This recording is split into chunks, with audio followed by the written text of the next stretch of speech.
Before I get started, since there may be a few people that don't know me, let me introduce myself. My name is Terry McCauley. I'm currently the football rules analyst for Sunday Night Football and Notre Dame football on NBC. I was an on-field official in the NFL for 20 years and coordinator of football officiating for the Big East and American Conferences for 10 years.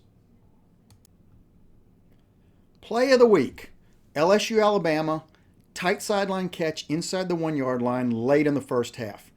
An extremely difficult play to officiate, and there are several elements to discuss involving rules, officiating, mechanics, replay, and unfortunately credibility.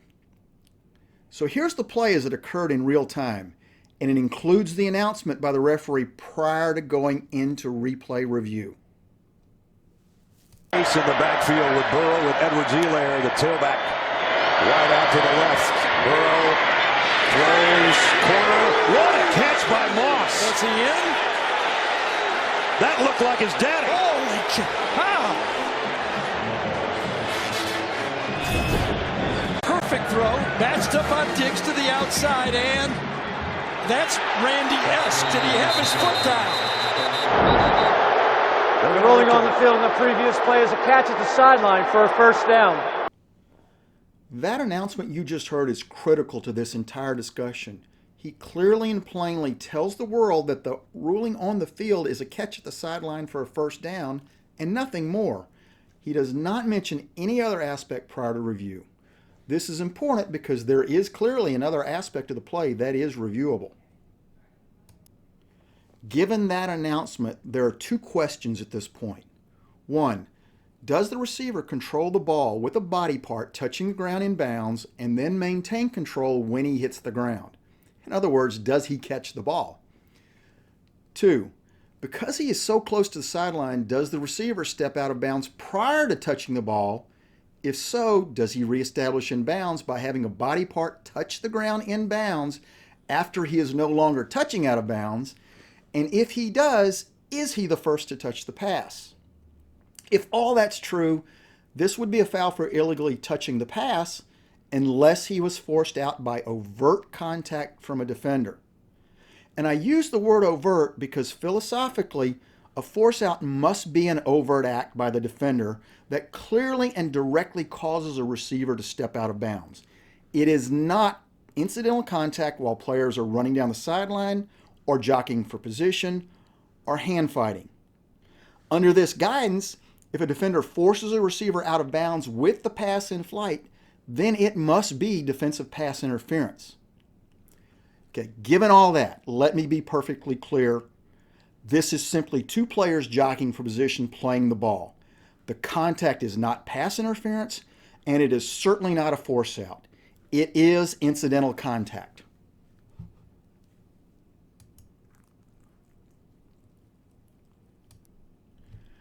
So now let's go through the on-field mechanics and the play itself. The toughest part of this play is the field judge is squeezed at the goal line, and it is extremely difficult to have enough depth to see the whole play. As we look at it, he does give up the goal line, which he shouldn't do. He should have gone back as far as possible while staying on the goal line. Even with that, he simply would not be able to see the ball and the feet at the same time. In that case, he is supposed to go to the feet and then work his way back to the ball. It is obvious from the video that at no point does he ever look at the feet. Therefore, the field judge could not possibly know whether the receiver stepped out or not, and he clearly just guessed that the pass was complete.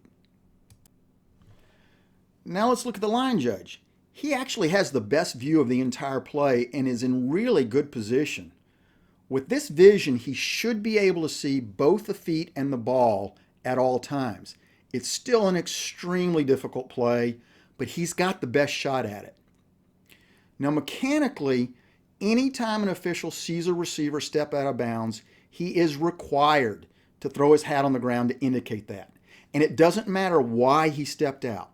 Just the mere fact he was out requires the covering official to throw his hat on the ground. Now, in my career, I actually have never seen an official fail to do so, fail to throw their hat when they see a receiver step out of bounds. I have seen officials not throw their hat when they did not see a receiver step out of bounds.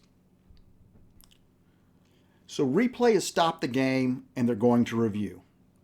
The SEC uses a collaborative process, an in-stadium replay official, the command center in Birmingham manned by replay officials, and the referee who also has a monitor. The reviewable aspects of the play are catch or no catch, and did the receiver step out of bounds, and was he the first to touch the pass? Since the announcement gave no indication that officials saw the receiver step out of bounds, replay would likely try to confirm the catch first. As they do that, they would then see the receiver stepped out and would realize the potential for an illegal touch.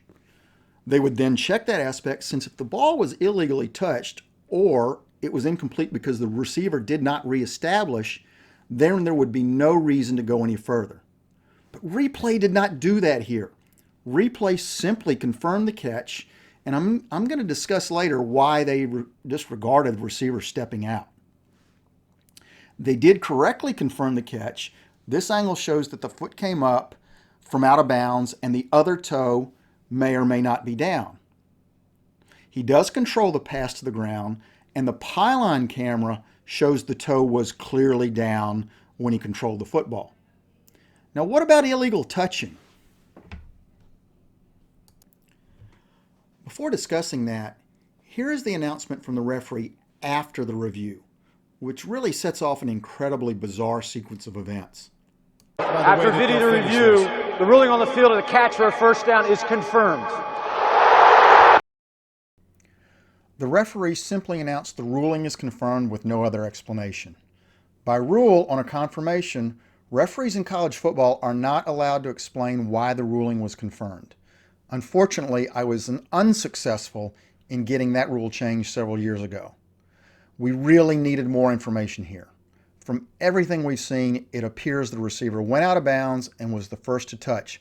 So everyone is baffled how this play could simply be confirmed. And here's where it really gets crazy. At halftime, the SEC released this statement that the ruling on the field was actually that the receiver was forced out, so it was legal for him to return and be the first to touch the pass. Let me be perfectly clear. From everything we've seen and heard, that could not possibly have been the ruling on the field. Here's the referee's announcement prior to going to review again. The ruling on the field in the previous play is a catch at the sideline for a first down. That, my friends, was the ruling on the field. The referee did not at any point announce a force out and touching prior to going to review as required. Also, the video shows neither covering official threw his hat down or had any conversation whatsoever prior to review. Therefore, it is highly unlikely, almost impossible to believe, that either covering official saw the receiver step out of bounds. Therefore, how is it possible that the on-field officials ruled the receiver was forced out of bounds as stated by the SEC at halftime, when it appears the on-field officials didn't even know the receiver ever stepped out of bounds at all? This is where credibility of the entire process, the entire replay system, is called into question. 1. When was it decided that the on-field officials ruled force out? It certainly was not prior to review. Was it during the review, or was it at halftime just before the statement was released? 2. Who decided the on-field officials ruled he was forced out? Was it indeed the on-field officials, or was it someone else? No matter what the answers are to those questions, the optics of this whole situation are absolutely terrible. So now let's go through what should have happened. And interestingly, it's actually not that complex at all. Replay would use these two angles to confirm the catch was in bounds. After seeing the receiver stepped out of bounds prior to touch, it has to be determined, was the receiver the first to touch? This angle shows the Alabama player may actually have touched the ball first. Here, the nose of the ball is down, and in the next screenshot, it tilts upward. Now, this is not indisputable evidence that the defender, the Alabama player, touched the ball first, but it is certainly enough evidence to create doubt that the receiver was the first to touch. At this point, the ruling on the field that it was a legal catch stands, and that's it.